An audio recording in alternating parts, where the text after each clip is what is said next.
189년. 그러니까 동학농민운동이 한창일 때 말이죠. 관군이 밤중에 절에 들이닥쳐서 어떤 불온 서적을 막 찾았다는 이야기가 있더라고요. 네, 그런 기록이 있죠. 근데 그 책이 놀랍게도 농민혁명의 교본처럼 뭐랄까 그런 역할을 했다는 건데요. 백성이 살기 좋은 나라, 이걸 꿈꿨던 개혁안인데 농민군 사이에선 정다산 비견이라고 불렸다고 해요. 대체 이 책이 뭘까요? 아, 네. 오늘은 여러분께서 보내주신 자료를 바탕으로요, 유배지에서 쓰인 정약용의 경세유표, 이 책이 얼마나 시대를 앞서갔는지, 그리고 또 동학농민혁명과 어떤 연결고리가 있는지 한번 깊이 파헤쳐 보겠습니다. 네, 좋습니다. 그 다산 정약용 선생은 아시다시피 관리들의 부패, 수탈 이런 게 아주 심했던 시대에 정말 백성 편에서 근본적인 개혁을 외쳤던 실학자시죠. 네, 그렇죠. 특히 그 긴 강제인 유배 기간 동안 정말 많은 책을 쓰셨는데요. 많은 분들이 아마 목민심서를 먼저 떠올리실 거예요. 지방 관리들의 잘못을 지적한 책이죠. 맞아요. 저도 그 책은 들어봤어요. 네. 근데 그 책이 비유하자면 병든 나무의 가지를 좀 치는 그런 처방이었다면, 오늘 이야기할 경세유표는 국가 시스템이라는 뿌리 그 자체를 확 바꾸려고 한 훨씬 더 근본적인 국가 설계도라고 할 수 있습니다. 와, 국가의 뿌리, 시스템 자체를요. 그 시대에 그런 생각을 했다는 게 정말 대담하고 어떻게 보면 혁명적인 발상인데요. 구체적으로 어떤 내용들이 있었나요? 정말 국가 제도의 거의 모든 부분을 새롭게 네. 디자인하려고 했어요. 거의 모든 부분요? 네.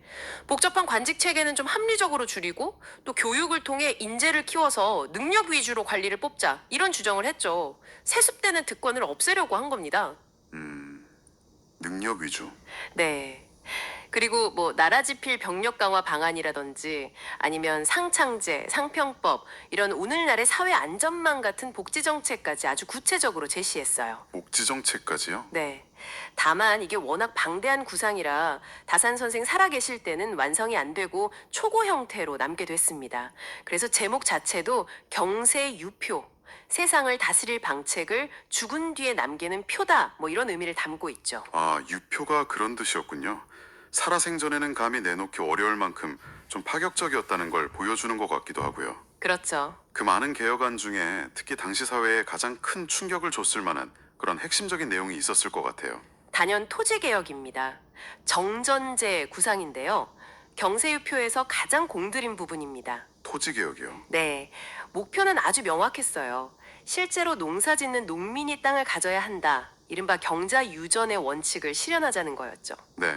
처음에는 여전제라고 해서 마을 공동체가 토지를 다 같이 소유하고 노동량에 따라서 분배하는 상당히 이상적인 형태를 구상하기도 했어요. 공동 소유와 분배라. 와, 당시 양반지주 중심 사회에서는 진짜 상상하기 어려운 생각이었겠는데요. 맞습니다. 그래서 이게 좀 현실적으로 어렵겠다 싶어서 내놓은 대안이 바로 정전제예요. 정전제. 네.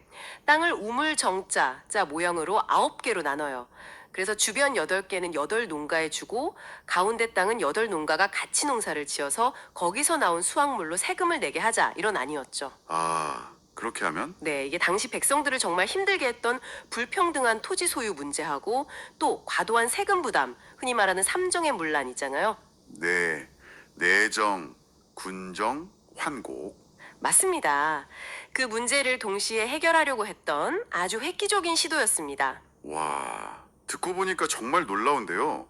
이게 서양 사상이랑 비교하면 루소의 사회계약론보다는 한 50년 뒤지만 마르크스의 자본론보다는 무려 50년이나 앞서서 이런 민중중심의 변혁 사상을 펼쳤다는 거잖아요. 바로 그 점이 중요합니다. 다산 사상의 어떤 독창성과 시대를 앞서간 면모를 보여주는 거죠. 네. 그리고 이렇게 혁명적이었던 경세유표의 사상이 비록 금서였음에도 불구하고 사람들 사이에 퍼져나가서 동학 농민군에게는 일종의 정다산 비결로 알려졌다는 거죠. 그래서 정다산 비결이라고 불렸군요. 네. 아시다시피 동학농민혁명은 고부군수 조병갑의 탐악으로 시작해서 반봉건 반외세 기치를 내걸고 전국적으로 퍼진 거대한 민중항쟁이었잖아요. 네, 그렇죠. 단순한 분노 표출이 아니라 이런 어떤 실학 사상 같은 배경이 있었다는 말씀이시네요.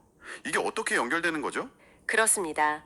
많은 전문가들이 그냥 일어난 밀란이 아니라 혁명에는 어떤 사상적 기반이 중요하다고 보는데, 동학농민혁명 역시 정약용으로 대표되는 실학 사상에서 영향을 받았다는 분석이 많아요. 흥미로운데요. 네, 아주 재미있는 증거가 뭐냐면 혁명이 진압된 후에 관군이 다산 유배지였던 강진 일대 민가나 아니면 만덕사, 대둔사 같은 절을 막 뒤지면서 정다산 비결을 찾으려고 했다는 기록이 있어요. 관군이 직접요? 왜요? 죄목이 녹두장군 정봉준 일파를 선동했다는 거였죠. 그러니까 역설적으로 당시 정부조차 이 경세유표의 사상이 농민혁명에 미친 영향을 알고 있었고 또 두려워했다는 걸 보여주는 겁니다. 와, 정부가 두려워할 정도였다니.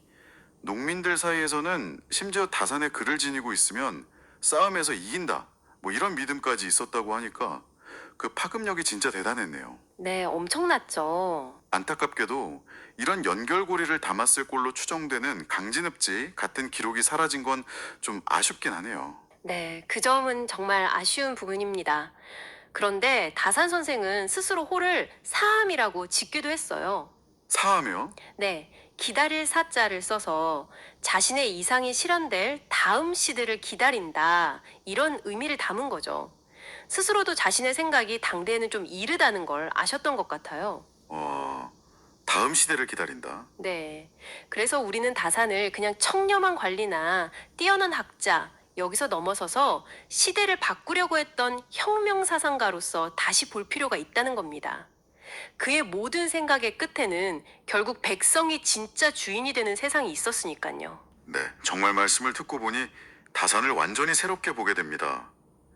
정약용의 경세유표는 그냥 책상 서랍 속에 갇힌 이론이 아니라 수십 년의 시간을 건너뛰어서 세상을 바꾸려고 했던 민중혁명의 어떤 정신적인 불씨, 자양분이 되었던 거군요. 맞습니다. 어쩌면 다산이 그토록 꿈꿨던 백성이 나라의 주인인 시절에 우리가 조금은 더 다가서 있는 건지도 모르겠네요. 그럴 수 있죠.